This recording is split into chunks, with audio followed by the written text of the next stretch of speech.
हो बाबा, काय यार तू एवढे पण लक्षात नाही राहत तुझ्या. किती वेळा शिकवलं मी बाबा तुला. आत्ता परत सांगणार नाही हां. अपेक्षा लाडीकपणाने आपल्या बाबाशी बोलत होती. मीराताई लांबूनच सर्व बघत होत्या आणि मनात हसत होत्या.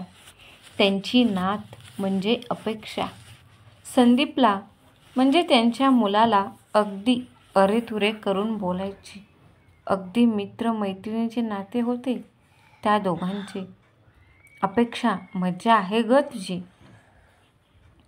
आमच्या वेळेस असे नव्हते ग काही. बोलता बोलता नकळत त्या भूतकाळात गेल्या.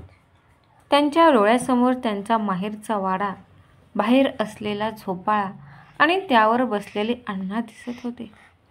अण्णांची कडक शिस्त, त्यांचा शब्द म्हणजे जणू काळ्या दगडावरची रेष. अण्णा म्हणजे त्यांचे काका, पण घरातले मोठे, त्यामुळे ते म्हणतील ती पूर्व दिशा असायची. आमची आजी म्हणजे रमाबाई, त्यांची सावत्र आई. अगदी पोटच्या मुलाप्रमाणे तिने वाढवले, पण अण्णांसमोर ती काही बोलायची नाही. तात्या म्हणजे माझे वडील, बाई काका म्हणजे लहान काका. सर्व अण्णा सांगतील ते आणि तसेच वागायचे. कधी उलट प्रश्न केला नाही त्यांनी. का, कशाला? अण्णांना 2 मुली, खूप मोठ्या होत्या आमच्यापेक्षा. ताई आणि माई बोलायचो आम्ही. अगदी आमची आई बाबासुद्धा. घरातल्या मोठ्या मुली म्हणून रीत असायची तशी. खूप मज्जा करायचो. पण अण्णा आले की कोणाचा आवाज नाही. सगळे एकदम शांत व्हायचे. अण्णा म्हणजे त्या घरचे वडील, त्यामुळे त्यांचा धाक असायचा तसा. काळ पुढे गेला. ताई माई यांचे लग्न झाले अगदी 13व्या वर्षी. तेव्हा अशी पद्धत होती. आम्ही अगदी 5 वर्षाचे होतो. पण माई लग्नानंतर 2 महिन्यात गेली अगदी आम्हाला कायमची सोडून. आणि अण्णा एकदम खचून गेले. तिला खूप छळायचे. तिने अण्णांना तसे सांगितले. एकदाच आली होती माहेरपणाला रीत म्हणून तेव्हा, पण अण्णा एकदम कडक. काहीच झाले नाही तिचे त्यांच्यासमोर. एकदाच गरजून बोलले, लग्न झालेल्या मुलीने असे माहेरी राहू नये. एकदा पाठवली सासरी की माहेर सुटले. मरेपर्यंत नवऱ्याचे घर सोडू नये. आज त्यांचे शब्द त्यांना आठवत होते. मुली लहान असतानाच बायको गेली होती. आता ताई आणि ते आम्ही सगळे होतोच. पण त्यांच्या पुढे कोण बोलणार? बाई काका यांचं लग्न पण नुकतेच झाले होते. त्यांना मुले झाली आणि अण्णा एकदम बदलले. माई गेल्यापासून ते हळवे झाले होते. त्यांची शिस्त, त्यांचा कडकपणा हरवला होता. सुरुवातीला आम्हाला मजा वाटली, पण नंतर मात्र त्यांना असे बघवत नव्हते आम्हाला. आम्ही मात्र सुखी होतो लग्नाच्या बाबतीत 20 वर्ष होईपर्यंत. मग लग्न लागले. अण्णा एकदम घाईवरून बोलले, पोरी, कधी वाटलं तर बिनधास्त यायचं माहेरी. मला अजून एक पोरगी नाही गमवायची. अण्णा काय बोलतील, ओरडतील का असा विचार नाही करायचा.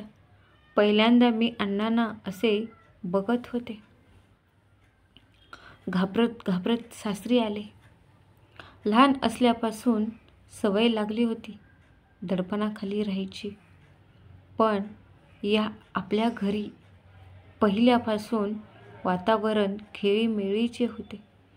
मी अगदी लवकर रमले. आत्तापर्यंत वडील माणूस म्हणजे कडक, शिस्तप्रिय एवढंच माहिती होते मला. पण इकडे आले मी वेगळीच रूपं बघितली बाबांची. माझे सासरे म्हणजे तुझ्या बाबांचे आजोबा अगदी लेकीसारखा जीव लावत होते मला. सून कधी म्हटले नाही त्यांनी मला. मग हळूहळू मुले झाली. संदीप, सागर, सुजाता आले. पण कधीच पसारा केला म्हणून ओरडले नाहीत की चुकले म्हणून मारले नाहीत. माझ्या यांनी म्हणजे त्यांच्या बाबांनी हे असे बाबा मी कधी बघितले नव्हतेच. पण त्यांचा दरारा एवढा होता की एक नजर टाकली की तुझे बाबा, आत्या आणि काका लगेच गप्प व्हायचे. काळ बदलला होता. मी अण्णा तात्या यांना बघत मोठी झाले होते, त्यामुळे ते सर्व नवीन होते माझ्यासाठी. आणि आता तुमची पिढी म्हणजे काय, अगदी ए बाबा काय, यार काय मज्जा आहे तुमची. संदीप ऐकत होता सर्व. त्याने अपेक्षेला बाहेर खेळायला पाठवले आणि म्हणाला, आई अगदी खरं आहे तुझे, पण ही पिढी अशी आहे की त्यांना त्यांच्या भाषेत सांगायला लागते. पूर्वीसारखं नाही जमत ग. आई म्हणते, अरे बरोबर आहे तुझे. मी आठवण म्हणून सांगितलं सर्व. पण खरं सांगू का, हा बदल चांगला आहे खरंच. असे नाते असेल तर मुले मनमोकळेपणाने बोलतात, नाहीतर मनात कुढत बसतात रे. मीराताईंना भरून आले. लहान असल्यापासून खूप रूपं बघितली या बाबांची. कडक आणि शिस्तप्रिय बाबा, नुसता डोळ्यात धाक ठेवणारा बाबा, आणि आत्ता हा तुझ्यासारखा बाबा.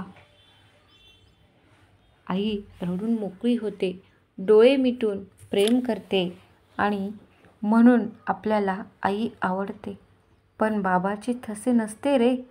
बाळ सुखरूप बाहेर येईपर्यंत बाहेर अस्वस्थ होऊन फेऱ्या घालणारा बाबा, मुलगी मोठी झाली की ती घरी येईपर्यंत तिच्या काळजीने घर डोक्यावर घेणारा बाबा, मुलाला नोकरी हवी म्हणून साहेब लोकांपुढे हतबल होणारा बाबा, आयुष्यभर साठवलेली पुंजी मुलीच्या लग्नात खर्च करणारा बाबा, आणि लग्न होऊन गेली की तिच्या आठवणीने तळमळणारा बाबा.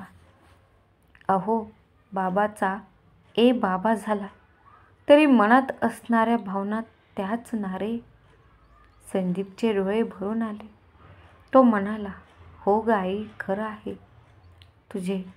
बाबा कितीही मॉडर्न झाला तरी शेवटी बाबाच तो. डॅड म्हणा, पप्पा म्हणा, पण भावना मात्र एकच. बदललेले आहेत ते बाह्य रूप, अंतर्मनात तो हळवा कोपऱ्यात तसाच आहे. अपेक्षा हाक मारते, ए बाबा ये ना खेळायला. संदीप जातो आणि मीराताई मात्र दोघांकडे कौतुकाने पाहत बसतात. कथा आवडल्यास चॅनलला सबस्क्राईब करा, लाईक करा आणि कमेंट करायला विसरू नका. श्री स्वामी समर्थ.